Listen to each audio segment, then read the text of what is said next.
Mulai. Bismillah. Ya, assalamualaikum warahmatullahi wabarakatuh.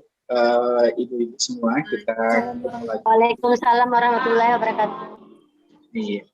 Kita ketemu lagi dengan mata kuliah yang berbeda ya. Kemarin kita sudah membahas biostatistik ya. Di saat ini kita akan membahas tentang metodologi riset ya. Ini metodologi riset yang akan Ibu bahas itu nanti tentu adalah metodologi riset yang berhubungan dengan kompetensi Ibu sebagai seorang bidan, ya, terutama di dalam program studi profesi bidan. Ya.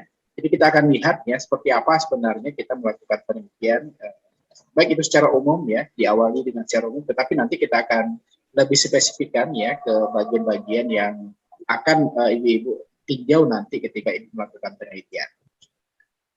Ibu-ibu, sebenarnya ketika kita ingin memulai suatu penelitian, maka bagian yang terpenting yang harus ada itu adalah masalah penelitian. Ya. Jadi sebelum kita membahas tujuan ini, sedikit saya singgung bagaimana sebenarnya masalah penelitian itu muncul. Ya. Jadi yang penting ibu-ibu ingat nanti ketika ibu akan melakukan penelitian atau mencari problem topik dalam suatu penelitian, maka ibu-ibu harus menemukan dulu yang dinamakan dengan masalah penelitian. Pertanyaannya, apa itu masalah penelitian? Jadi masalah penelitian itu adalah segala sesuatu yang terjadi di lapangan yang biasa kita sebut dengan fenomena, itu berbeda dengan keadaan yang ada, ya, baik itu secara teori maupun secara empiris, ya, secara kenyataan yang kita lihat di lapangan.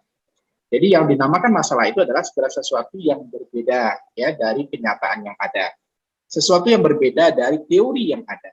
Ya, ketika sesuatu itu kita lihat dengan mata kepala kita berbeda dengan teori, maka itu adalah masalah penelitian. Saya contohkan seperti ini, Bu. Misalnya ibu-ibu nanti melihat sesama bidan. Sesama bidan harusnya mempunyai pengetahuan tentang kesehatan yang cukup ya, bahkan memadai.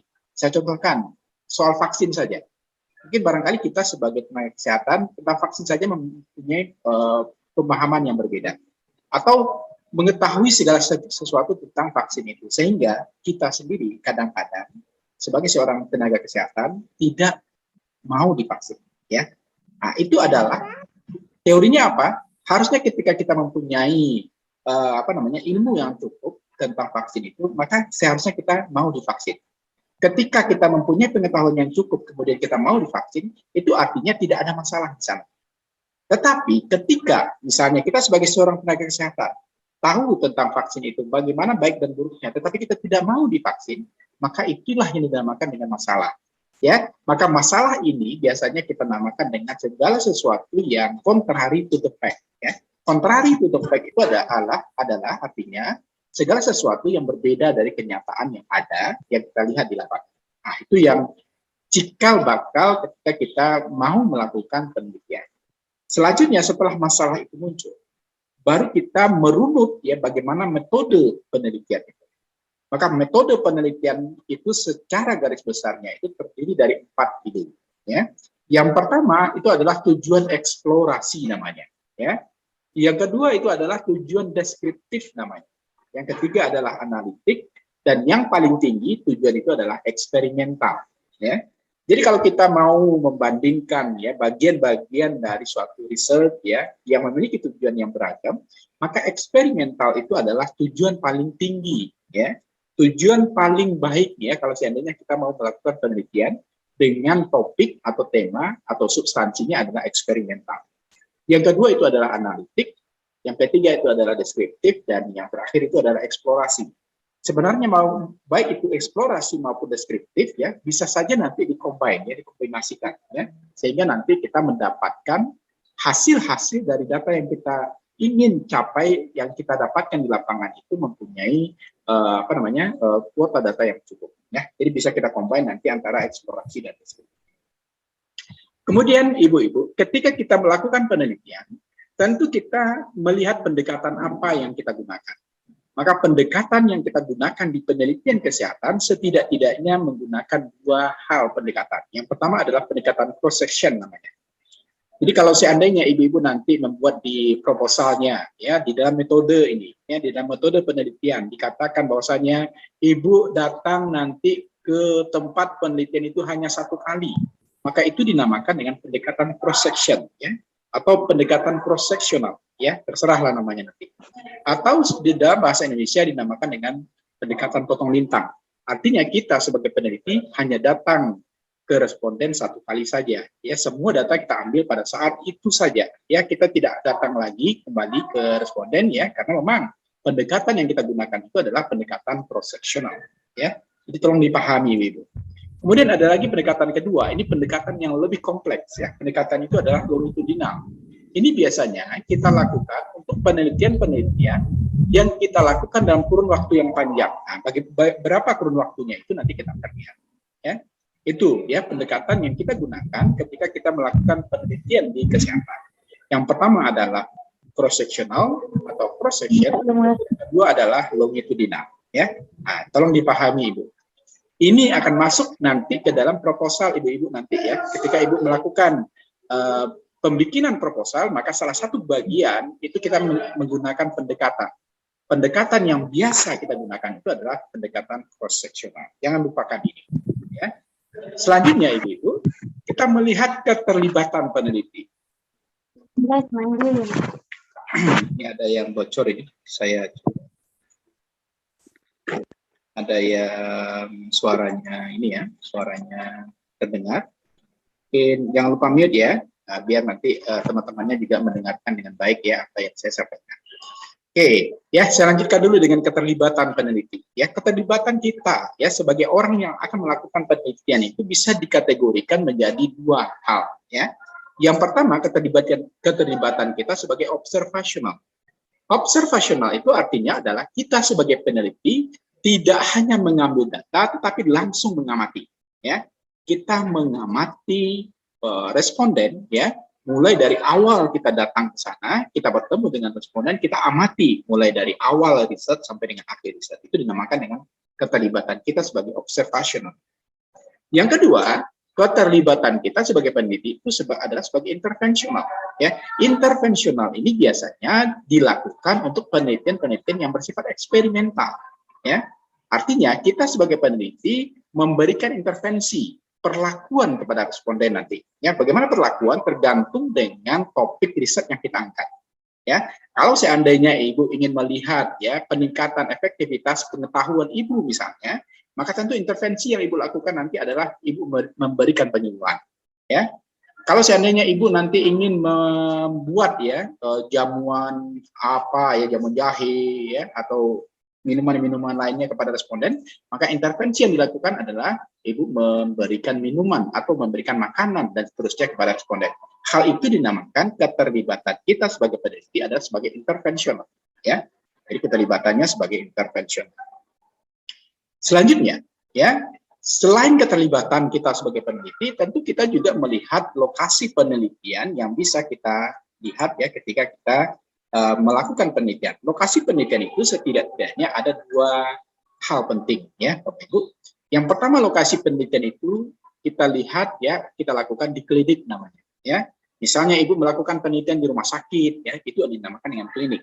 Ibu melakukan penelitian di BPM misalnya, itu dinamakan dengan klinik. Ibu melakukan penelitian di puskesmas misalnya, itu adalah di klinik. Berbeda ya Bu ya, kalau seandainya Ibu melakukan penelitian di wilayah kerja puskesmas, itu bukan lagi klinik. Itu dinamakan dengan penelitian yang kedua, itu adalah masyarakat namanya, atau penelitian community ya, lokasinya adalah di komunitas ya, di masyarakat ya. Jadi ada dua tempat ya kita di kesehatan itu melakukan penelitian.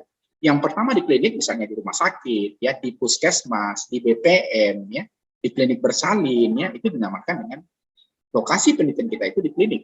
Tetapi kalau kita melakukan penelitian di komunitas, misalnya di wilayah kerja puskesmas ya, di SMA, di SMP, ya, itu dinamakan dengan penelitian di lapangan atau di komunitas. Jadi tolong bedakan nanti. Jangan nanti Ibu melakukan penelitiannya di sekolah, Ibu katakan di klinik. Salah ya. Tetapi kalau Ibu melakukan di klinik, Ibu katakan di komunitas, salah juga ya. Yang terjadi perbedaan memang kalau seandainya wilayah kerja, wilayah Ibu melakukan penelitian itu di wilayah kerja puskesmas. Itu bukan klinik lagi. Karena tentu kita mengambil data di komunitas ya. Di wilayah kerja berarti kita lihat wilayah kerja mana, berarti misalnya di desa A, desa B, desa C, desa A, desa B, desa C itu bukan lagi klinik, tetapi dinamakan di masyarakat atau di lapangan atau di komunitas. Paham Ibu ya? Jadi tolong bedakan nanti lokasi penelitian Ibu lakukan penelitian di mana, maka sesuaikan. Tidak lagi klinik atau tidak lagi di komunitas, ya tergantung nanti di mana Ibu melakukan penelitian. Paham ya? Nah, sekarang kita lihat secara lebih luas apa itu yang cross sectional atau cross section yang sudah kita bahas di awal tadi. Cross sectional itu adalah penelitian dengan pengamatan. Nah, ingat ya, penelitian dengan pengamatan berarti di sini ada observational di sini, ya. Penelitian dengan pengamatan sesaat. Nah, jadi ada kata-kata sesaat di sini. Artinya kalau dia sesaat, maka penelitian ini tidak dilakukan dalam kurun waktu yang panjang. Hanya sesaat, sebentar, ya. Atau dalam suatu periode tertentu, ya. Dan setiap subjek studi hanya dilakukan satu kali pengamatan selama penelitian. Nah, ini kata kunci dari cross-sectional itu. Jadi kita sebagai peneliti hanya mengamati responden satu kali pengamatan selama penelitian. Kapan itu dilakukan? Itu bisa saja dilakukan dalam kurun waktu tertentu. Ya, kurun waktu tertentu itu yang dinamakan dengan pengamatan sesaat. Ya, itu yang cross-sectional. Nah, tolong Ibu pahami nanti. Misalnya Ibu melakukan, membuat di proposalnya metode penelitian ini adalah descriptive correlational, menggunakan pendekatan cross-sectional. Itu artinya Ibu mengamati responden hanya satu kali saja. Semua data kita ambil pada saat itu dan tidak akan kembali lagi ke responden yang sama. Nah, itu dinamakan dengan cross-sectional. Berbeda dengan longitudinal itu, ya. Longitudinal seperti yang disampaikan di sini adalah kurun waktunya panjang. Misalnya siklik, ya. 5 tahunan, ya, 10 tahunan, 15 tahunan. Tentu tidak mungkin Ibu melakukan penelitian seperti ini, tidak tamat-tamat Ibu, ya. Karena 5 tahunan Ibu aja untuk alih jenjang ini hanya 1 tahun, ya, 1,5 tahun, ya. Kalau 5 tahun tentu out of rank, ya, di luar ranknya, sehingga Ibu tentu tidak bisa melakukan penelitian. Maka salah satu pendekatan yang Ibu gunakan itu adalah cross-sectional, ya. Mungkin tidak ada lagi pendekatan yang lain yang bisa dilakukan. Hanya cross-sectional, ya. Satu kali pengamatan, kemudian semua data Ibu ambil secara keseluruhan pada saat itu saja dan tidak kembali lagi ke responden. Itu dinamakan dengan cross-sectional. Jadi pengamatan cross-sectional itu dikenal juga dengan penampang melintang atau transversal, ya. Kemudian biasanya penelitian ini dilakukan pada penelitian eksplorasi, ya. Jadi penelitian eksplorasi, deskriptif, dan analitik, ya, itu bisa kita lakukan pendekatan cross-sectional. Pertanyaannya, apakah eksperimental bisa? Ya, eksperimental tidak bisa, Ibu. Ibu tidak datang ke responden 1 kali. Bisa saja Ibu datang 5 kali, 7 kali, 14 kali, 15 kali. Kenapa? Karena eksperimental butuh intervensi yang dilakukan kepada responden. Saya contohkan ini. Ibu mau memberikan makanan khusus kepada responden untuk menghilangkan penyakitnya. Nah, maka Ibu bisa saja datang selama 7 hari. 7 hari itu datang responden selama 3 kali sehari seperti itu. 3 kali 7, 21 kali Ibu bertemu dengan responden. Maka pendekatannya bukan dikatakan dengan pendekatan cross-sectional. Ya, jadi eksperimental tidak menggunakan pendekatan cross-sectional. Ya, tolong dipahami. Tetapi kalau Ibu melakukan penelitian deskriptif korelasional, menggunakan pendekatan analitik atau deskriptif murni, maka Ibu bisa menggunakan pendekatan cross-sectional ini. Oke, mungkin saya ingatkan ya, Ibu-ibu, kalau seandainya terasa ya dari apa yang saya sampaikan ini ya, silakan Ibu bertanya ya, agar Ibu memahami dengan baik ya, dengan lebih tajam ya, lebih dalam ya apa yang saya sampaikan. Silakan bertanya ya. Jadi tidak perlu Ibu menunggukan slide saya itu selesai ya, karena slide ini jumlahnya cukup banyak ya, sebanyak 30 slide. Ya, kalau kita tunjukkan tentu nanti Ibu tidak mempunyai kesempatan untuk bertanya. Jadi kalau seandainya ya di tengah-tengah saya menyampaikan ada pertanyaan dari Ibu, silahkan saja ya, silahkan bertanya. Oke, sampai slide ini ya, sebelum saya lanjut ke slide sebelumnya, sesudahnya ini, adakah yang mau ditanyakan? Bu Sinta, ada pertanyaan? Oke, belum ya. Kalau belum, Bu Elvia, ada pertanyaan Ibu? Lanjut, Pak. Belum ya? Oke, ya sip. Saya lanjut dulu ya. Oke. Sekarang ya, ketika kita sudah mengetahui lokasi penelitian, kemudian pendekatan yang kita gunakan, kita lihat sekarang bagaimana pemilihan rancangan penelitian. Perlu Ibu ingat, pemilihan rancangan penelitian itu tergantung kepada tujuan penelitian yang kita gunakan. Ya, jadi yang menjadi dasar atau topik awal ketika kita memilih rancangan penelitian itu adalah tujuan penelitian yang kita ambil. Ya, saya contohkan seperti ini. Kalau tujuan penelitian kita untuk menelusuri faktor penyebab, ya, maka yang paling baik kita melakukan risetnya adalah rancangan yang kita gunakan itu adalah kasus kontrol atau case control dan penelitian eksplorasi. Ya, jadi kalau ingin menggali apa faktor penyebab sehingga sesuatu kasus itu terjadi, ya, penyakit itu muncul, maka yang terbaik kita gunakan rancangan penelitian case control atau eksplorasi. Ya. Jadi bisa case control dan bisa eksplorasi. Kalau seandainya kita ingin mengetahui prevalensi angka kejadian suatu penyakit, atau ingin mengetahui bagaimana karakteristik responden, maka yang paling baik kita ambil sebagai rancangan penelitian itu adalah descriptive cross-sectional. Ya Bu ya, tolong dipahami ini. Ya, jadi kalau prevalensi, ya, angka kejadian penyakit atau karakteristik responden pada masalah kesehatan lainnya, maka yang paling baik kita ambil rancangan penelitian deskriptif cross-sectional. Biasanya kan ibu-ibu di sini ini, ya. Biasanya kita ingin melihat ya bagaimana angka kejadian suatu kasus, ya, atau ingin mengetahui bagaimana pengetahuan responden, ya, bagaimana sikap responden, ya, bagaimana perilaku responden, ya. Nah, itu biasanya kita gunakan rancangan penelitian deskriptif cross-sectional namanya. Oke. Yang ketiga, kalau tujuan kita ingin menelusuri faktor penyebab penyakit dengan klasifikasi yang telah ada, maka kita bisa mengkombinasi antara penelitian eksploratif dengan penelitian deskriptif. Ya. Artinya kalau kita menggunakan rancangan ini, kita bisa melihat apa faktor penyebab penyakit. Kenapa? Karena kita mengeksplorasi, ya, kita menggali lebih dalam apa yang menjadi penyebab penyakit itu muncul.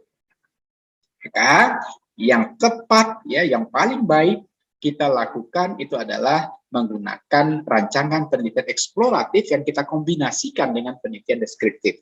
Sehingga apa yang ingin kita ketahui akan kita dapatkan karena kita menggali lebih dalam, kemudian apa yang kita gali lebih dalam itu kita gambarkan secara nyata. Ya, sehingga kita bisa menelusuri faktor penyebab penyakit dengan klasifikasi yang telah ada. Ya, jadi itu. Ya, yang selanjutnya, kalau seandainya tujuan kita ingin mencari hubungan sebab akibat antara faktor resiko dengan timbulnya penyakit, nah, maka ya rancangan penelitian yang paling tepat kita gunakan itu adalah rancangan penelitian eksperimental atau rancangan penelitian analitik. Mungkin barangkali ibu-ibu harus sedikit bisa membedakan ya apa itu penelitian yang eksperimental dan apa itu yang penelitian analitik. Ya. Kalau secara judul ya saya sampaikan kepada ibu, kalau ibu melakukan penelitian secara eksperimental, maka judul itu biasanya didahului dengan pengaruh, ya, pengaruh pemberian message bayi terhadap, ya, itu dinamakan dengan penelitian eksperimental. Kalau analitik, maka judul ibu biasanya dimulai dengan faktor-faktor yang berhubungan dengan, ya, ketika ibu menggali faktor-faktor, maka setidak-tidaknya faktor-faktor itu terdiri dari dua hal. Ya, pertama dinamakan dengan faktor internal, yang kedua dengan faktor eksternal. Faktor internal ini banyak macamnya. Yang eksternal juga banyak macamnya. Maka banyak variabel yang ibu gali, maka rancangan penelitian seperti itu dinamakan dengan rancangan penelitian analitik. Ya. Nah, jadi kalau ada nanti ibu baca ya judul temannya atau judul skripsi-skripsi yang sudah ada dahulunya, judulnya adalah faktor-faktor, berarti itu adalah rancangan penelitiannya adalah analitik, ya, tolong dipahami. Kalau seandainya tadi ya kita deskriptif cross-sectional, seperti apa judulnya? Judulnya biasanya hubungan ya satu variabel dengan ya ada kata-kata dengan variabel lain, itu dinamakan dengan deskriptif cross-sectional. Ya, tolong dipahami nanti. Ya, kalau saya mau bandingkan grade dari penelitian itu, maka deskriptif murni itu berada eksplorasi dulu ya, eksplorasi berada di daerah paling bawah, kemudian deskriptif murni, kemudian deskriptif cross sectional, kemudian analitik, selanjutnya baru eksperimental, itu yang tertinggi. Ya. Jadi kalau ibu melakukan penelitian eksperimental itu sudah bagus, ya, untuk sarjana S1, ya, untuk S1 kebidanan atau di prodi profesi bidan, itu sudah sangat bagus, ya, kalau ingin melakukan penelitian secara eksperimental, ya. Nah, itu ya. Oke Ibu, jadi kalau seandainya ini kita lanjutkan, kalau penelitiannya itu adalah penelitian eksperimental, apa yang Ibu lakukan? Kata kunci dari penelitian eksperimental itu harus ada intervensi peneliti. Intervensi peneliti inilah ya yang kita katakan sebagai perlakuan yang diberikan kepada responden. Artinya, ketika Ibu melakukan penelitian secara eksperimental, tidak harus Ibu yang melakukan intervensi. Bisa saja nanti Ibu mendampingi orang melakukan intervensi. Saya contohkan ini. Ibu mau melakukan suatu intervensi pengaruh senam yoga. Ya. Senam yoga itu kan bidan rasanya tidak semuanya bisa ya Ibu ya. Bu Sinta? Bidan bisakah melakukan senam yoga? Tidak kan? Kalau hal terjadi seperti ini, maka tidak harus kita sebagai peneliti yang melakukan intervensi, tetapi orang yang sudah kredibel melakukan intervensi. Misalnya instruktur senam yoga yang melakukan. Ya, kita mendampingi. Saat kita mendampingi instruktur senam yoga melakukan intervensi kepada responden kita, artinya kita sudah melakukan intervensi sesungguhnya. Ya, karena kita mendampingi, kita melihat apa yang terjadi ketika senam yoga diberikan kepada responden kita. Ya, jadi kalau senam yoga biasanya nanti ketika Ibu melakukan ujian ya ditanyakan, Ibu mempunyai sertifikat nggak senam yoga itu? Ada nggak sertifikat instrukturnya seperti itu? Ya, berbeda nanti kalau kasusnya Ibu mengangkat misalnya message bayi, ya, spa bayi misalnya. Kalau spa bayi Ibu bisa melakukan kan? Ada prakteknya kan?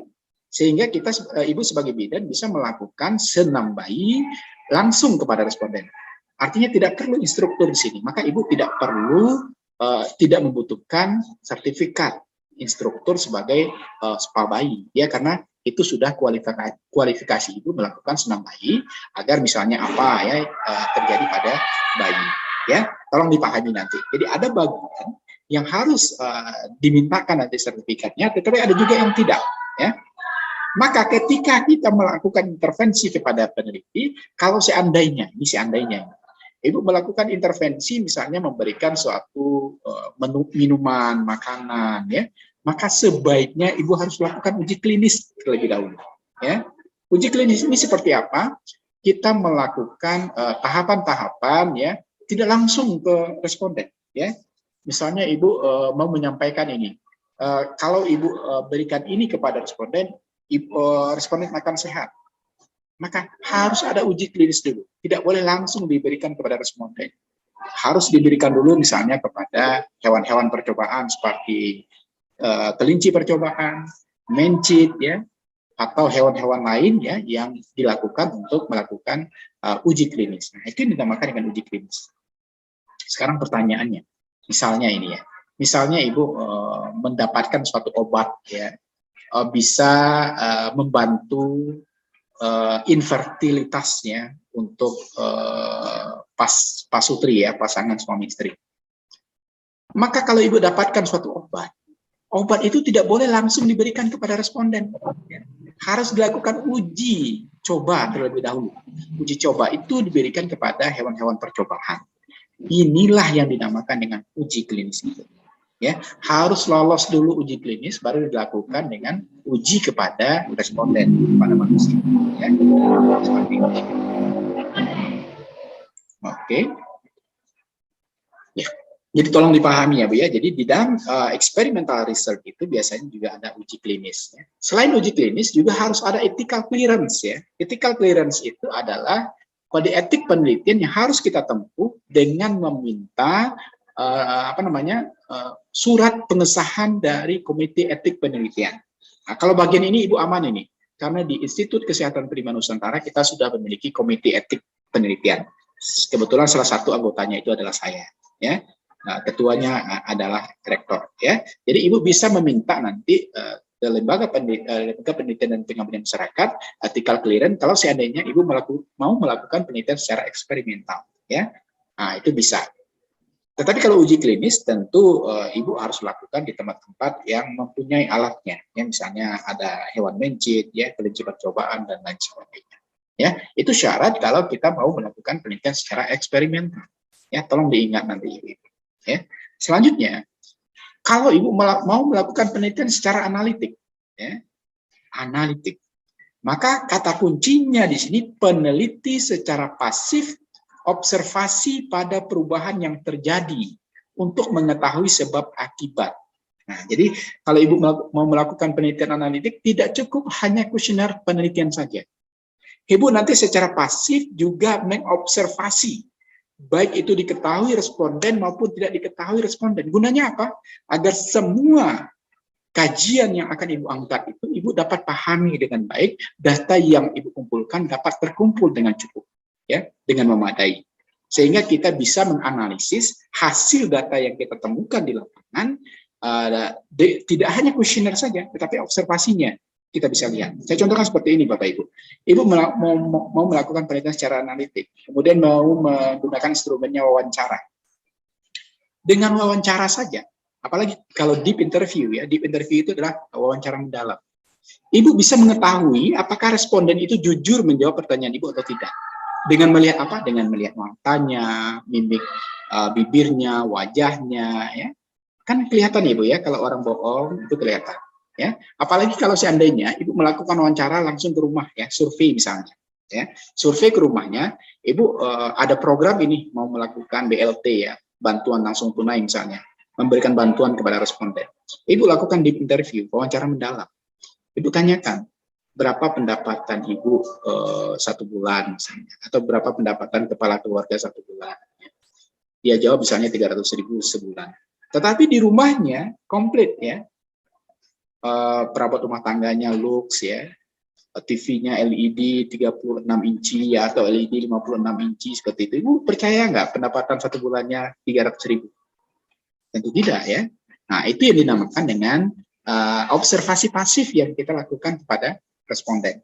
Ya, kita bisa mengetahui apakah responden itu berbohong kepada kita atau responden itu jujur kepada kita dengan melihat lingkungan sekitarnya atau dengan melihat bagaimana mimik, intonasi, kemudian wajah responden ketika menjawab pertanyaan-pertanyaan kita. Nah, itu dinamakan dengan penelitian analitik. Kemudian jenis penelitian ini dalam rancangannya ibu-ibu ada yang dinamakan dengan prospektif. Prospektif itu adalah kohort, ya. Prospektif itu ke depan, ya. Data yang kita ambil itu adalah data ke depan. Yang kedua adalah retrospektif. Data yang kita ambil adalah data penelitian di belakang, ya. Misalnya ibu melakukan penelitian di tahun 2022 ini, tapi data yang ibu gunakan adalah data pada tahun 2021. Maka itu dinamakan dengan penelitian retrospektif. Tetapi kalau ibu melakukan penelitian di 2022, datanya ibu ambil pada bulan Juli 2022 juga, itu dinamakan dengan penelitian kohort atau prospektif. Paham ya ibu-ibu? Oke, sampai di sini mungkin ada pertanyaan, ya. Saya coba Saya coba jaga juga, ya, jangan terlalu cepat saya menyampaikan, juga jangan terlalu banyak yang saya sampaikan. Ada nggak pertanyaan ibu sampai di sini? Silahkan ya, Bu, ya, kalau ada pertanyaan.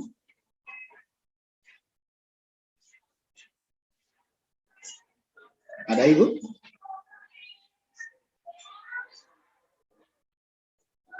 Bu Marwani? Ada pertanyaan Bu Marwani? Ada, Bu?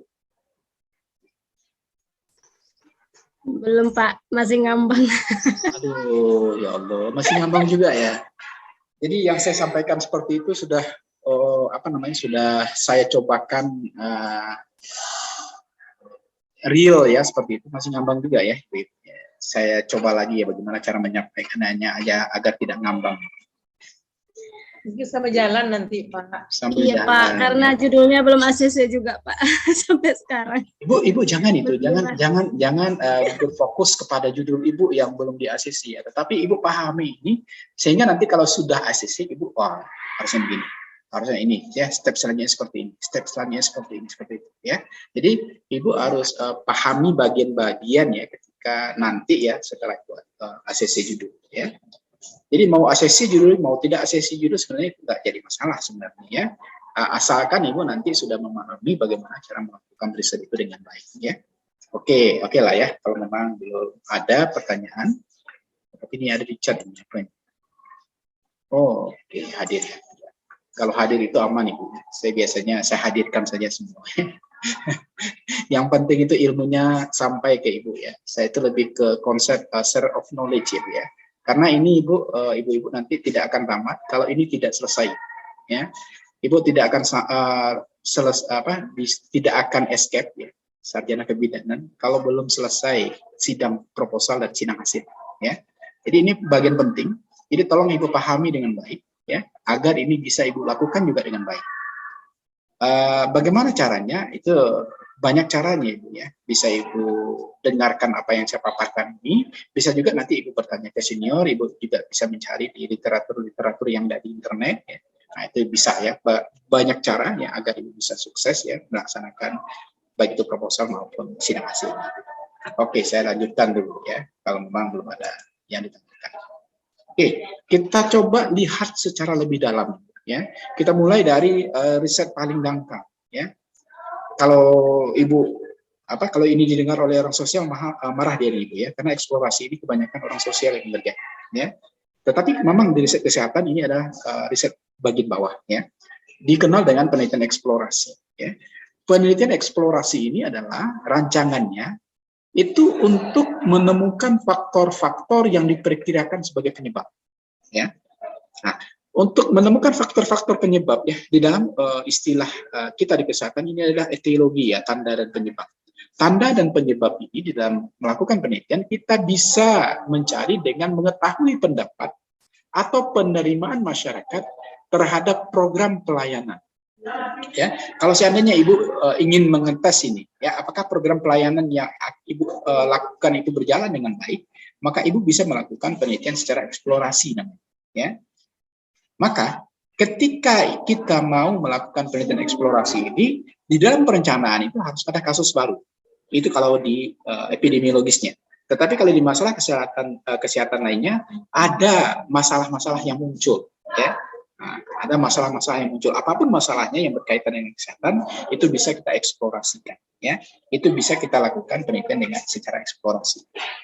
Maka di dalam penelitian eksplorasi itu, pertanyaan penelitian yang muncul itu adalah pertanyaan yang berkaitan dengan keturunan, ya, dengan pola hidup tertentu, ciri-ciri demografis, ya, atau pertanyaan tentang lingkungan. Ya. Jadi kalau kita melakukan penelitian secara eksploratif itu, maka pertanyaan-pertanyaan ini akan muncul. Ya. Pertanyaan yang berkaitan dengan keturunan, misalnya anak keberapa, ya, berapa orang anaknya, kalau di kehamilan berapa paritasnya, itu adalah keturunan. Ya. Atau pola hidup tertentu, ya, pola hidup tertentu ini misalnya pertanyaan-pertanyaan apakah mempunyai kebiasaan merokok, ya, apakah mempunyai kebiasaan olahraga, rutin kabar olahraga, apakah makan makanan yang sehat, ya, makanan yang 4 sehat 5 sempurna seperti itu dinamakan dengan pola hidup tertentu, ya. Atau pertanyaan ciri-ciri demografis, misalnya apakah di lingkungannya ada tong sampah, ya, atau apakah lingkungannya pekarangan rumahnya selalu dibersihkan. Itu adalah pertanyaan-pertanyaan demografis atau pertanyaan yang berkaitan dengan itu yang bisa kita eksplorasi, ya. Kenapa? Karena kita ingin melihat faktor penyebab, ya, faktor penyebab. Misalnya DBD terjadi, ya, ada kasus baru DBD terjadi, ya. Walaupun sebenarnya kalau DBD itu sudah lama juga ada, ya. Tetapi misalkan kita contohkan saja DBD, ada kasus baru misalnya. Maka kita ingin melihat apa faktor penyebab DBD itu terjadi. Maka tentu pertanyaannya adalah pertanyaan yang berkaitan dengan yang berkaitan dengan keturunan, pola hidup tertentu, ciri demografis dan lingkungan. Maka pertanyaan seperti yang saya sampaikan tadi, lingkungannya apakah dibersihkan, pekarangannya dibersihkan, ada bak sampah atau tidak, itu adalah pertanyaan yang berkaitan dengan pendapat, ya, faktor yang sebagai penyebab, ya, DBD itu terjadi. Itu tujuannya apa? Tujuannya adalah untuk mengadakan penelusuran dan mengungkapkan faktor-faktor yang menyebabkan timbulnya masalah atau penyakit. Misalnya TB paru misalnya, ya, atau DBD misalnya, ya, atau misalnya yang lain COVID, ya, seperti yang kemarin, ya. Jadi COVID itu bisa kita lakukan penelitian eksplorasi, tapi tentu dulu, ya, di 2019. Sekarang sudah banyak, ya, paper-paper orang yang berkaitan dengan COVID ya, artinya itu dia melakukan penelitian secara eksplorasi ya. Maka pertanyaan-pertanyaannya ya seperti yang sudah kita sampaikan tadi. Ya, tujuannya adalah untuk mengadakan penelusuran dan mengungkapkan faktor yang menyebabkan timbulnya masalah atau penyakit baru. Ya, subjeknya siapa? Itu penderita. Ya, kalau dia TB ya penderita TB. Ya, kalau COVID berarti penderita COVID. Ya. Kemudian keluarga. Ya, COVID saja itu pasti ya ketika ditenggarai ya seorang responden atau masyarakat terkena COVID, pasti ya yang dicari pertama itu siapa yang terdekat dengannya. Siapa itu keluarganya, kerabat, atau orang yang terkait dalam lingkungannya. Ya siapa saja yang pernah berinteraksi dengannya. Ya, nah, itu adalah ciri-ciri kalau kita melakukan penelitian secara eksplorasi. Ya, nah, jadi ini sangat sering ya kita dengar ketika kasus COVID itu melanda negara di dunia. Ya, selalu itu dilihat. Yang pertama penderita, ya, suspek, kemudian keluarga, kerabat, ya, atau orang yang terkait dalamnya. Siapa yang berinteraksi dengannya itu menjadi acuan atau tolak ukur untuk mencari data, ya, atau menilai ya siapa saja yang terkena COVID, ya, seperti itu. Nah, tidak hanya COVID ya, TB juga seperti itu, ya. Kemudian penyakit-penyakit lain juga seperti itu, DBD juga seperti itu. Kemudian variabelnya apa? Variabel yang bisa kita ambil ketika kita melakukan penelitian eksplorasi ini diantaranya adalah kondisi saat lahir, ya, pertumbuhan, ya, umur. Ini adalah variabel-variabel, ya, gejala awal, ya, apa yang dilakukan kehidupan sehari-hari, aktivitasnya, pekerjaannya, keturunan, minum obatnya apa, ya, riwayat persalinan seperti apa, paritasnya bagaimana. Itu adalah variabel. Ingat ya, ibu-ibu, di samping variabel ini ada lagi atribut namanya. Ya, nah ini nggak ada di slide ini. Ya, di samping variabel yang saya sampaikan ini juga ada atribut. Saya contohkan. Variabelnya kondisi saat lahir. Ya, maka atributnya itu adalah normal, ya, abnormal. Ya, itu atribut namanya. Ya, jadi kalau variabelnya adalah kondisi saat lahir, maka atributnya adalah normal, abnormal. Ya, kalau variabelnya adalah pertumbuhan, maka atributnya adalah baik, tidak baik, ya, pertumbuhannya baik atau tidak baik, ya. Kalau variabelnya umur ada, maka atributnya adalah umur itu dimulai dari bayi, kemudian balita, kemudian remaja, kemudian dewasa awal, dewasa menengah, dewasa akhir, dan tua. Itu adalah atribut umur, ya. Kemudian gejala awal. Nah, apa gejala awalnya? Atributnya apa? Ya, misalnya gejala awalnya pusing, apalagi panas tinggi, ya, itu pusing, panas tinggi dan lain sebagainya itu adalah atribut. Ya. Apa yang dilakukan kehidupan sehari-hari, misalnya aktivitas pekerjaan, aktivitasnya misalnya, aktivitas itu variabel. Kemudian atributnya adalah aktif, tidak aktif, ya, itu adalah atribut. Pekerjaan itu adalah variabel, ya, atributnya adalah petani, nelayan, PNS, ya, wira swasta dan lain sebagainya. Itu adalah atribut, ya. Keturunan itu adalah variabel, maka atributnya adalah WNI, non WNI atau WNA. Itu adalah atribut. Minum obat apa? Itu adalah variabel, ya. Atributnya diantaranya adalah misalnya paracetamol, apalagi obat lainnya itu dinamakan dengan atribut. Kalau riwayat persalinan normal, sesat, kemudian dan lain-lain itu adalah atribut. Paritas 1, 2, 3 itu adalah atribut, ya. Paritasnya adalah apa? Variabel. Paham ya Bu Elvia? Jadi tolong nanti dipisahkan mana yang variabel, mana yang atribut. Saya contohkan lagi pengetahuan. Pengetahuan itu adalah variabel. Atributnya adalah tinggi, sedang, rendah. Sikap itu adalah variabel, atributnya adalah positif, negatif. Perilaku adalah variabel, maka atributnya adalah baik, tidak baik. Ya, itu adalah masing-masing yang akan kita lihat ketika kita melihat variabel secara lebih luas. Ya, paham ibu-ibu? Paham ya? Orang terekam. Ya, saya lanjut ya. Kemudian ya di dalam kajian selanjutnya adalah kita melaksanakan pelaksanaan penelitian, gitu, ya. Kita sudah, ini ada yang bocor. Kadang-kadang mama nggak sadar itu ya. Aduh, bisa tadi. Ya ini. Siapa ini? Kita lihat Net. Saya nggak nemukan nih siapa yang bocor.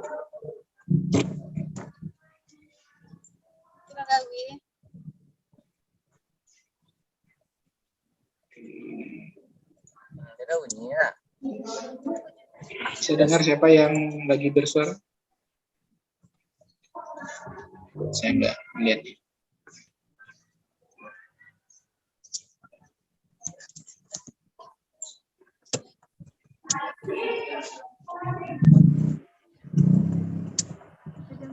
Ada suara motor juga ini. Siapa ini yang bocor? Arfa Tarawiyah, Pak. Siapa? Arfa Tarawiyah. Oh. Mohon di mute dulu ya, biar kita bisa lanjut. Karena kalau tidak susah. Oke ya, kita lanjutkan ya dengan pelaksanaan penelitian. Ya, pelaksanaan penelitian itu ya kita sudah mulai ini ya. Kita sudah tahu rencananya, kemudian kita sudah lihat juga variabel-variabelnya. Ya, kita laksanakan sekarang penelitian. Sekarang bagaimana cara kita melaksanakan penelitian itu? Kita mulai melakukan pengumpulan data ya dengan kuantitatif maupun kualitatif. Ya, ingat ya ibu-ibu, penelitian itu sebenarnya ada dua tipenya ya atau jenisnya. Yang pertama dikenal dengan penelitian kualitatif ya, yang kedua penelitian kuantitatif. Ibu-ibu nanti akan lebih dominan menggunakan penelitian kuantitatif ya.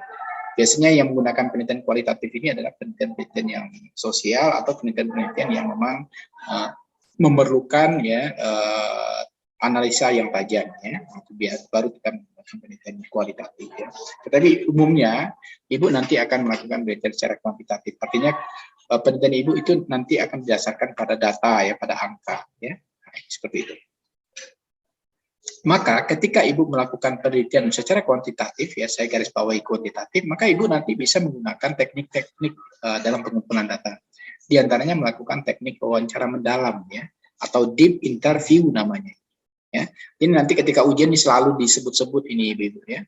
Oh, ibu melakukan pengumpulan datanya dengan apa? Oh, saya melakukan pengumpulan data menggunakan kuesioner. Instrumennya apa? Saya melakukan wawancara. Wawancara seperti apa yang digunakan?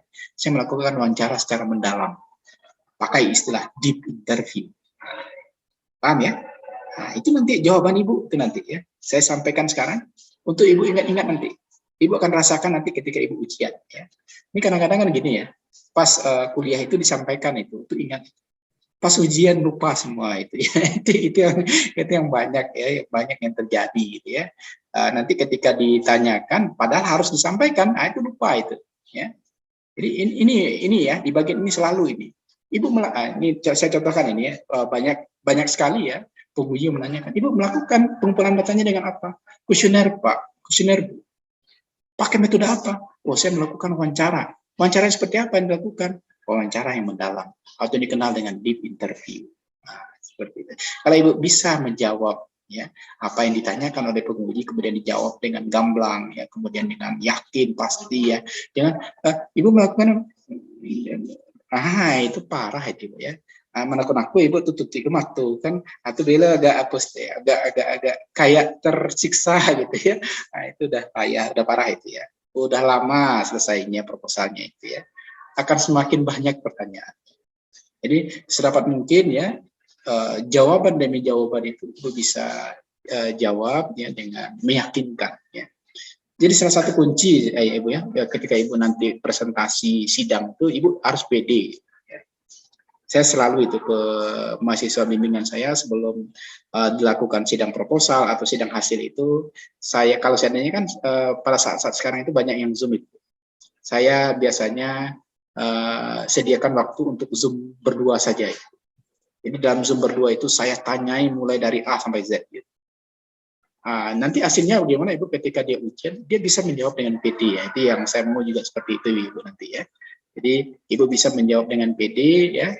Yang saya tanyakan itu biasanya ke anak bimbingan saya itu adalah pertanyaan-pertanyaan yang biasanya ditanyakan oleh penguji. Ya. Karena kan kalau kita sudah sering ya menemani orang ujian itu Kita tahu tuh pertanyaan ke sini, ke sini, ke sini. Kalau ini ditanyakan akhirnya ke sini ya. Itu yang saya coba ya kepada mahasiswa bimbingan saya. Ya Zoom berdua saja kita, kemudian saya bertanya segala sesuatunya, kemudian coba dijawab dulu. Nanti kalau dia tidak bisa jawab, saya coba berikan jawabannya. Tolong diingat, tolong dipahami, kemudian ya kalau apa tolong dihafalkan ya. Nah, kadang-kadang kata kuncinya seperti itu, tolong dihafalkan. Tetapi nanti tentu ya perlu pemahaman ya bagian-bagian yang dijawab itu ya. Karena memang biasanya pertanyaan itu berantai. Ya, pertanyaan itu berantai. Oke ya, jadi itu ya. Jadi nanti deep interview atau kita juga menggunakan kuesioner dan pemeriksaan fisik ya. Pemeriksaan fisik biasanya itu adalah penelitian secara eksperimental. Kuesioner biasanya bisa deskriptif korelasi atau analitik ya. Kuesioner ingat ya Bu ya, kuesioner itu adalah daftar pertanyaan. Daftar pertanyaan itu ada di setiap instrumen penelitian. Nah, ini saya sampaikan ini ya. Daftar pertanyaan itu dinamakan dengan kuesioner. Dan daftar pertanyaan itu ada di dalam setiap instrumen penelitian. Sekarang pertanyaannya apa saja instrumen penelitian itu? Di antaranya yang pertama adalah angket ya. Angket adalah instrumen penelitian. Angket berisi kuesioner atau pertanyaan penelitian. Yang kedua instrumen itu adalah borang wawancara ya. Borang wawancara isinya juga kuesioner atau daftar pertanyaan penelitian. Ya, yang ketiga itu instrumen itu adalah observasi. Di dalam observasi itu juga ada kuesioner atau daftar pertanyaan observasi. Jadi instrumen itu ada 3 dan di dalam setiap instrumen penelitian itu ada kuesioner. Ya, kuesioner itu dinamakan dengan daftar pertanyaan penelitian. Jangan dicampur dua Ibu. Ya, jadi kadang-kadang saudara menggunakan apa? Kuesioner penelitian, instrumennya apa? Kuesioner juga. Kacau ya. Jadi yang digunakan itu adalah kuesioner. Kuesioner itu bahasa kitanya, itu kan bahasa Inggris itu ya. Bahasa kitanya adalah daftar pertanyaan. Kuesioner atau daftar pertanyaan itu ada di setiap instrumen penelitian. Baik itu borang wawancara, baik itu observasi maupun angket ya. Tolong dipahami. Karena kuesioner itu adalah daftar pertanyaan ya. Kuesioner penelitian berarti daftar pertanyaan penelitian. Paham sampai di sini, Ibu?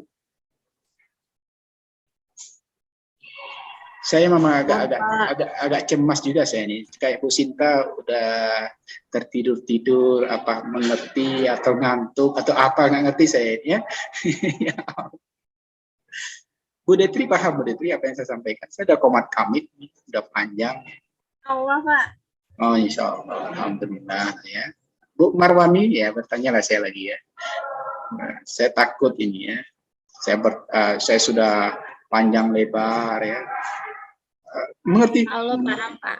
Alhamdulillah. Bu Rita pasti paham ya. Dari tadi saya lihat menyimak, mencatat, kayaknya ideal banget ini mahasiswa satu ini ya. Bu Rita paham ya Bu Rita ya? Ya Allah. Paham Pak. Alhamdulillah. Ya. Oke, ini saya apa ya? Di sini banyak yang muda-muda ini kayak Bu Sri Evi. Paham ya Bu ya? Sangat muda-muda ini saya lihat. Bu Sri paham ya Bu Sri ya? Insya Allah Pak. Alhamdulillah yakin ya. Bu Elvia apalagi ini yakin siapa? Dari tadi mencatat aja Bu Elvia. Ibu catat saudaranya Bu.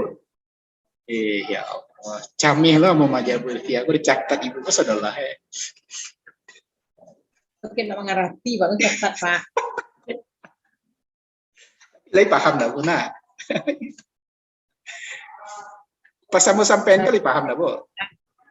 Lain dah Bu ya. Bapak. Pas kamu sampein itu paham Ibu. Nah. Bu Rizky paham Bu Rizky?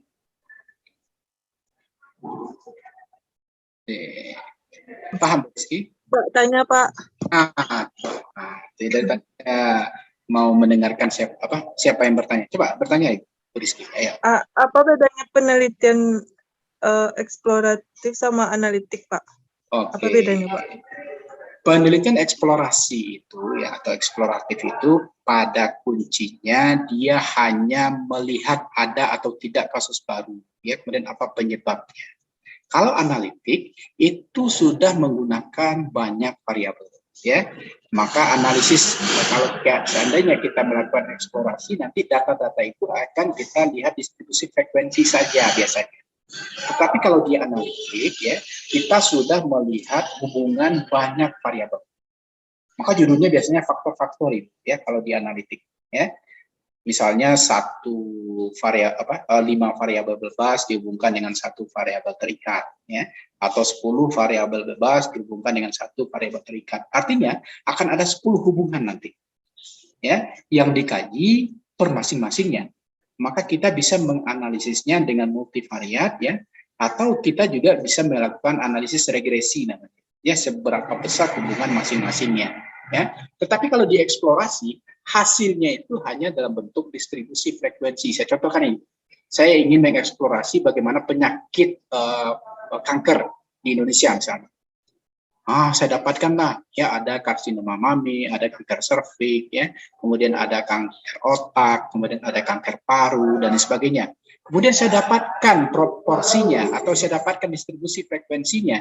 Kemudian saya ketahui persentasenya, itu dinamakan dengan penelitian eksplorasi, ya hasilnya. Tetapi kalau dia ada dalam penelitian analitik, dia tidak hanya sebatas ya proporsi saja, tetapi kita lanjutkan dengan analisis multivariatnya. Bagaimana hubungan misalnya variabel A dengan variabel terikatnya, variabel B dengan variabel terikatnya, bagaimana hubungan variabel C dengan variabel terikatnya, ya, sehingga kesimpulan kita itu lebih kompleks, ya. Kalau kesimpulan kita itu lebih kompleks, maka kita bisa menganalisis. Maka jenis penelitiannya itu dinamakan dengan penelitian analitik. Kita bisa melakukan pembuatan teori baru kalau kita melakukan penelitian analitik. Tetapi kalau eksplorasi tidak boleh, ya, karena kita hanya bermain di satu variabel saja. Saya contohkan tadi kanker paru, kanker di Indonesia, hanya kanker saja. Kita tidak bisa ya mengambil kesimpulan secara menyeluruh, ya, karena kan kanker tidak hanya penyakit kanker yang ada di Indonesia, ada penyakit lain, ya. Nah, maka di dalam eksplorasi kita tidak boleh menginterpretasi atau menjustifikasi keilmuan, tetapi di analitik kita sudah bisa menjustifikasi atau menginterpretasikan hasil yang kita dapatkan sehingga muncul teori baru. Paham, Bu Rizky? Nah, itu beda antara eksplorasi dan analitik. Satu lagi Pak. Ya, silakan. Itu kalau berarti kalau ya, ambil penelitian tentang faktor-faktor, variabelnya tuh dihubungkan. Iya, dihubungkan. Iya. Jadi gini, sudah Bu dapat Rizky, gambaran faktor-faktornya, nanti dihubungkan lagi Pak. Sip, itu dia. Ya. Jadi mungkin Bu Rizky harus pahami ya, ketika kita mengkaji faktor-faktor, setidak-tidaknya ada dua faktor yang kita lihat ya, ada faktor internal, ada faktor eksternal. Di dalam faktor internal itu banyak variabelnya, Bu Rizky. Kemudian di eksternal juga ada banyak variabelnya. Maka kita biasanya mengambil bagian-bagian saja di dalam faktor itu. Jangan ambil semua. Kalau ambil semua nggak tamat-tamat kita. Ya. Apa topik yang Bu Rizky ambil? Mungkin nggak apa-apa juga kita diskusi langsung, ya. Tentang KB, Pak. Ya, apanya KB. yang apanya? Faktor-faktor yang mempengaruhi penggunaan KB IUD pada pasien post-SC, Pak. Oke, berarti yang satu adalah penggunaan KB, kemudian pasiennya post-SC. Ya, berarti nanti Ibu akan bisa melihat di dalam faktor itu ada faktor internal pasiennya, kemudian faktor eksternal pasiennya, mungkin di eksternal dan lingkungannya, kemudian dorongan suami dan lain sebagainya itu, Bu, ya. Kemudian nanti di internalnya bagaimana pasiennya sendiri, ya, kemudian pengetahuan pasiennya, sikap pasiennya dan sebagainya, itu kan banyak internalnya itu. Kalau Ibu ambil semua itu banyak sekali Ibu variabelnya, ya. Mungkin barangkali Ibu hanya ambil di bagian-bagian saja, Ibu, tetapi tetap Ibu harus bikin semua, ya, faktor internalnya apa-apa saja, eksternalnya apa-apa saja, kemudian nanti bagian-bagian saja Ibu ambil, ya, maka itu sudah dinamakan dengan penelitian analitik. Paham Ibu Rizky? Ya, kasih Pak. Ya, sama-sama. Ada lagi pertanyaan, silakan, ya. Jadi memang akan lebih baik sebenarnya kita langsung ya ke topik barangkali yang ibu-ibu yang sudah bikinnya. Bu Rizky sudah ACC judul berarti ya, Bu Rizky? Udah Pak, surat izin survei ambil data awalnya Pak. Ibu minta ke siapa, Bu Rizky? Sama Bapak Pak. Oh, sama saya, ya Allah. Bu Rizky, ini mohon maaf ini kita sedang sibuk banget ya di kampus sekarang. Ada akreditasi Kesmas, kemudian juga. Kapan bisa diminta lagi Pak? Pokoknya Ibu Kapan minta bisa aja ya. dimakan, Bapak? Ibu minta aja sering-sering ya. Kebaca sampai kuliahnya saya bikin ya. Oke. Oh, oke. Oke. Makasih, Yang Pak. lain? Yang lain mungkin barangkali ada yang mau ditanyakan? Bu Elvia? Ada Bu? Bu Elvia, ada pertanyaan? Pak. Ada Bu? Belum ya? Kalau tidak, ya kita coba lanjut ya. Jadi itulah ya pengumpulan data ya. Jadi bisa saja nanti kita melakukan deep interview ya, atau kita bisa sertakan kuesioner untuk masing-masing instrumen penelitian, dan juga kita bisa melakukan pemeriksaan fisik ya kalau seandainya kita melakukan interventional research atau experimental research ya. Kemudian kita lanjutkan dengan melakukan analisis data atau analisa data.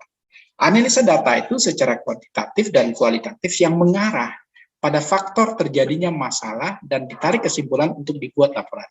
Ya. Jadi analisa data ini ya bisa dikatakan 80% riset selesai. Ya. Karena setelah analisa data berarti kita bisa melakukan interpretasi atas data-data yang kita sudah analisis. Ya. Selanjutnya kalau seandainya kita sudah dapatkan kesimpulan atas data yang kita analisis, tentu kita bisa menarik kesimpulan dan kita bisa membuat laporan. Ya. Nah, jadi ini adalah tahapan-tahapan akhir ya ketika kita sudah melakukan analisis data. Ya. Kemudian ibu-ibu ya di dalam penelitian selanjutnya itu ada yang dinamakan dengan laporan kasus ya. Ada sebagian buku yang menyatakan ini adalah masuk ke dalam metodologi penelitian, tetapi ada juga sebagian buku yang tidak memasukkan ke dalam metodologi penelitian. Kenapa? Karena laporan kasus ini hanya dilakukan di bidang kedokteran ya. Dan tidak mengikuti kaidah penelitian. Kalau di Ibu kebidanan kasus 8 minggu dulu ya. Ibu pernah nggak ada kasus 28 minggu? Di D3? Bu Rita? Nggak ya? Bu Elvia kayaknya ada ya? Nggak pakai itu, Pak. Belum ya? Kalau Ibu Elvia mungkin ada ya? Dulu ini yakin saya ada. Bu Elvia ada kasus 28 minggu, Bu Elvia namanya dulu? Ada, Pak. Ada ya. Kalau mungkin Bu Rita sudah mulai dihilangkan ya, karena memang kebijakan AIPKIN waktu itu untuk tidak menyertakan kasus 8 minggu. Ya. Kasus 8 minggu ini miriplah dengan laporan kasus di kedokteran ya. Dia hanya dilakukan di bidang kedokteran dan tidak mengikuti kaidah penelitian. Kenapa? Karena kita melihat kasus pasien satu orang, kita teliti mulai dari awal sampai akhir. Ya, itu yang kasus 8 minggu itu. Maka biasanya untuk laporan kasus 8 minggu ini, kasus ini, persiapannya itu adalah tim. Ya. Kemudian para ahli ditentukan data yang diperlukan dan pemeriksaannya. Ya, kalau saya dulu waktu di Siloam ini dilakukan juga Ibu ya, terutama untuk melihat bagaimana perkembangan kanker otak ya di pasien ya. Jadi bagaimana adekuat atau bagaimana perkembangan keadaan kanker itu kita melakukan laporan kasus ini ya. Satu pasien itu dilihat mulai dari awal dia datang, kemudian dilakukan intervensi, melakukan penyinaran, kemudian bagaimana perkembangan setelah dilakukan penyinaran radiasi radioaktif ya. Kemudian perkembangannya itu kita cek ya sampai sejauh mana ya berdampak kepada pasien. Nah, itu dinamakan dengan laporan kasusnya. Kemudian pelaksanaannya biasanya itu dilakukan dulu pengumpulan data, kemudian dilakukan pembahasan. Pembahasan ini biasanya dilakukan oleh para expert di bidangnya ya. Kalau dokter, Ibu misalnya di Obgyn ya, dokter Obgyn ya. Kalau saya di dokter spesialis radioonkologis, berarti dokternya di spesialis radioonkologis ya. Kemudian tindakan yang dilakukan selanjutnya apa? Kemudian hasil penarikan kesimpulannya ya. Apakah sudah ditenggarai? Kalau di saya itu kankernya sudah hilang atau belum ya? Hasilnya nanti seperti itu ya. Kalau Ibu nanti misalnya kanker serviks ya, Obgyn itu melihat bagaimana keadaan kanker serviks pasien ya seperti itu. Nah, itu dinamakan dengan laporan kasus dan dia tidak mengikuti kaidah-kaidah. Apa kaidah-kaidahnya? Kaidah-kaidah penelitian itu tentu harus ada yang pertama judul itu ya, kemudian harus ada tujuan penelitian, latar belakang masalah ya, kemudian perumusan masalah ya, harus ada tinjauan perpustakaan ya. Itu tidak ada kalau kita menggunakan laporan kasus ini.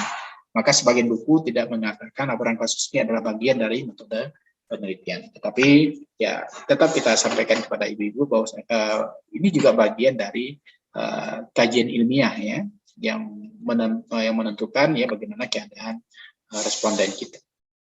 Nah, ini lagi ya Bu ya. Eksplorasi kita sudah tinggalkan, kita lanjut dengan metode deskriptif ya. Barangkali riset-riset seperti ini banyak yang akan Ibu lakukan nanti ya. Kita lihat apa itu penelitian deskriptif. Kita sampai jam berapa ini Bu? Bu Elvia? Jam 5, Pak. Oh, jam 5 ya. Oh ya Allah. Kita ada pertemuan selanjutnya Ibu ya. Kalau belum selesai nanti kita lanjutkan ini, kemudian juga saya akan coba lanjutkan dengan materi bagaimana metode penelitian kualitatif dan kuantitatif Ibu ya. Oke, nggak apa-apa lah. Insya Allah bisa tersampaikan.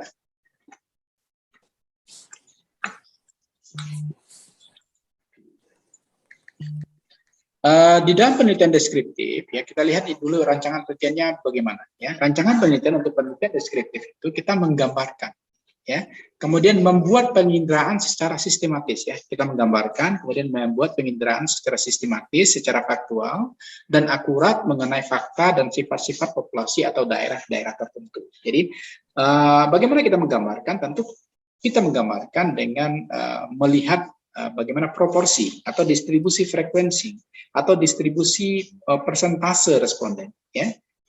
Apa yang digambarkan? Yang pertama adalah faktual, keadaan, kenyataan di lapangannya itu seperti apa.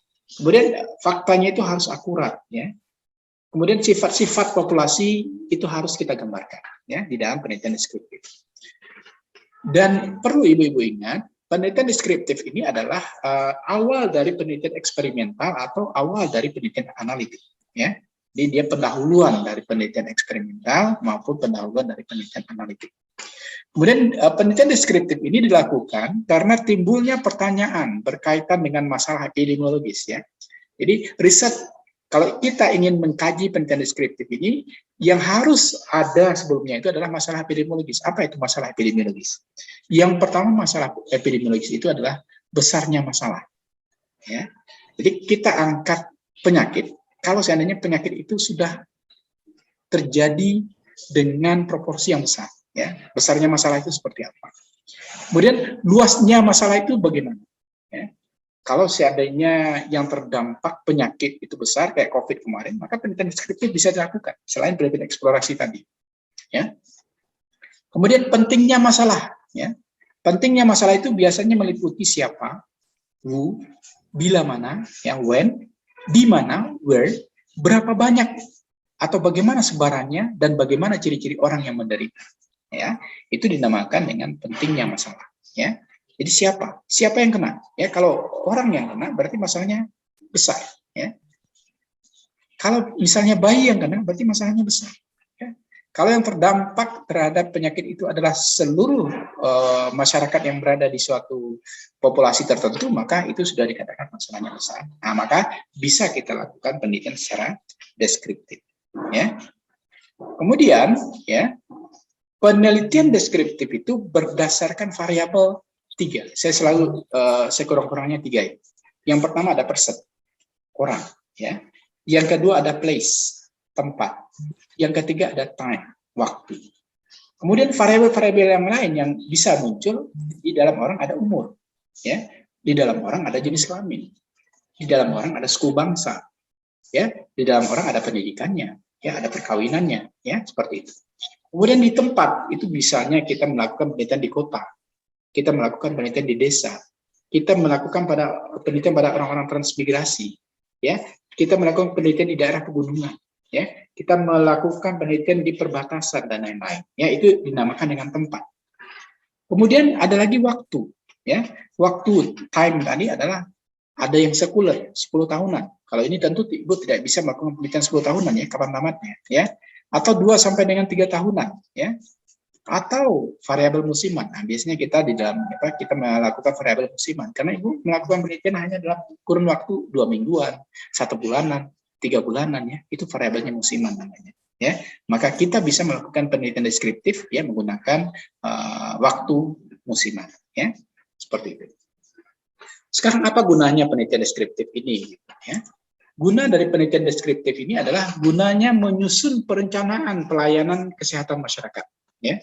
Jadi kita bisa menyusun perencanaan pelayanan kesehatan masyarakat. Atau kita bisa melakukan evaluasi program pelayanan kesehatan. Ya. Kita juga bisa melakukan usulan penelitian lanjutan, ya, karena memang deskriptif ini adalah pendahuluan. Ya, kita lanjutkan lagi dengan analitik atau eksperimental, itu bisa. Ya. Atau yang keempat, kita bisa membandingkan prevalensi penyakit tertentu antar daerah. Ya.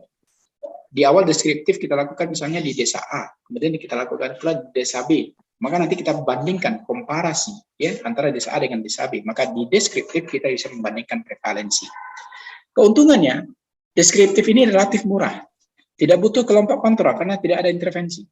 Diperoleh banyak informasi dan perlu penelitian lanjutan atau tidaknya itu tergantung dari data yang kita dapatkan. Kerugiannya, pengamatannya itu hanya satu kali. Saya sudah katakan tadi, cross-sectional itu hanya satu kali.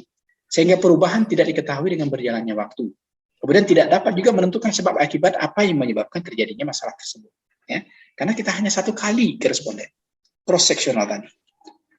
Dan protokol penelitian deskriptif ini yang pertama adalah merumuskan pertanyaan penelitian, yang kedua melihat tujuan dan definisi operasional. Ingat ibu-ibu ya, definisi operasional ini berbeda dengan definisi teori, jangan disamakan. Definisi operasional itu adalah definisi kerja, ya, definisi yang membuat ya kita bisa melaksanakan penelitian. Saya contohkan pengetahuan. Kalau di dalam definisi teori itu adalah segala sesuatu yang berhubungan dengan know, ya, know, tahu, comprehension dan segala macamnya itu adalah teori. Definisi kerjanya itu adalah pengetahuan yang dimiliki oleh responden, tinggi, sedang, rendah, seperti itu. Itu dinamakan dengan definisi kerja atau definisi operasional. Tolong dibedakan nanti. Ya, protokol selanjutnya adalah populasi studi dan subjek studi. Ibu harus tentukan siapa populasi studinya, kemudian siapa subjek studi yang akan dikenai dari riset yang Ibu lakukan. Ya. Kemudian yang keempat itu adalah cara pengambilan sampel. Apakah cara pengambilan sampelnya secara statistik atau non statistik? Apakah Ibu nanti menggunakan random atau non random? Ya seperti itu. Kemudian yang kelima, tentukan variabel yang diteliti. Siapa saja, apa-apa saja variabel yang diteliti. Apakah pengetahuan, sikap, dan seterusnya. Kemudian pengumpulan datanya seperti apa? Data apa yang kita kumpulkan? Apakah secara survei, ya, secara apa? Secara door to door ya survei tadi, atau Ibu melakukan angket dan sebagainya. Selanjutnya bagaimana cara pengolahan datanya? Ya, apakah Ibu akan menggunakan analisa data secara manual atau analisis data secara komputerisasi menggunakan SPSS dan lain sebagainya. Kemudian baru kita sajikan, ya, sajikan itu bisa dalam bentuk tabel, ya, bisa juga dalam bentuk grafik dan lain sebagainya. Itu tergantung nanti kerjasama antara Ibu dengan pembimbing nanti. Ya. Kemudian yang ke-9 baru kita melakukan analisis data, penarikan kesimpulan dan penulisan laporan. Itu di dalam penelitian yang bersifat deskriptif. Kita lihat ya Ibu ya, pertanyaan-pertanyaan. Saya cukupkan dulu ya sampai ini, walaupun ini sudah lewat dari waktunya. Ya, pertanyaan penelitian itu adalah apakah tekanan darah meningkat dengan bertambahnya umur? Kalau secara teori bagaimana Ibu? Iya ya. Tekanan darah bertambah. Iya ya. Berapa besar penggunaan Oralid oleh masyarakat untuk mengatasi dehidrasi pada penderita diare? Apakah tinggi Ibu atau rendah? Oralid. Ini Oralid ya. Pak. Rendah ya? Tinggi, Pak. Tinggi, Ibu. Oh, Ibu di mana itu, Bu? Tinggi ya? Tinggi ya? Jadi setiap terjadi dehidrasi di sana selalu diberikan Oralid ya. Kalau seperti itu memang tinggi ya. Tapi kan jarang juga yang memberikan seperti itu. Yang ketiga, apakah ada hubungan paritas dengan preeklamsi, Ibu Elvia? Ada nggak hubungannya? Paritas. Kadang ada, pertama ada juga yang ada preeklamsi, Pak. Nah, itu yang pertanyaan penelitian. Ini bisa dijawab nanti ketika Ibu melakukan penelitian, ya. Apakah memang ada hubungan atau tidak, ya? Karena hubungan seperti yang saya sudah sampaikan tadi harus ada setidak-tidaknya 2 variabel yang kita kaji, ya. Tidak boleh 1 variabel. Sehingga kita bisa menjustifikasi hubungan 1 variabel ini dengan variabel lainnya, baru kita bisa mengatakan ada atau tidak ada hubungan paritas dengan preeklamsi. Oke, Ibu, sudah waktu kita sudah berakhir ya. Kita lanjutkan pertemuan kita di pertemuan selanjutnya. Ada pertanyaan sampai di sini, Ibu? Adakah pertanyaan? Jadi kita sampai deskriptif. Besok kita lanjutkan dengan tujuan dari penelitian deskriptif dan contoh-contoh dari penelitian deskriptif. Selanjutnya juga kita lanjutkan dengan penelitian yang bersifat eksperimental di pertemuan kita di pertemuan 7-8 ya. Sekarang di 6 sudah selesai. Bagaimana Bu? Ada yang terasa sebelum kita akhiri ini? Selain Bu Rizky, ada yang curhat judul atau curhat topik ya? Tapi jangan curhat surat ya Bu ya. Surat bersabar ini ya. Assalamualaikum warahmatullahi wabarakatuh, Pak. Waalaikumsalam warahmatullahi wabarakatuh. Bu Sri ya. Ya hati-hati Bu Sri. Ini lagi di mobil nih kayaknya. Berhenti. Ada berhenti Bu Sri? Lagi istirahat, Pak, ya. Ya, Lagi istirahat, sip. Pak. Sip ya. Terkait dengan judul, Pak. Ya. Kemarin kan kata Bapak pas kuliah kita pas kuliah kita kemarin sebelum ini Pak, Ya, ada Ustaz, kata ya. Bapak untuk pengajuan judul kata Bapak kan dikirim ke ininya ke Bapak pengajuannya belangkonya Sudah itu, dikirim. Pak. Sudah Sudah kita dikirim, Bu? kirim sebulan yang lewat Pak. Sampai sekarang belum ada respon dari Bapak. Ya Allah.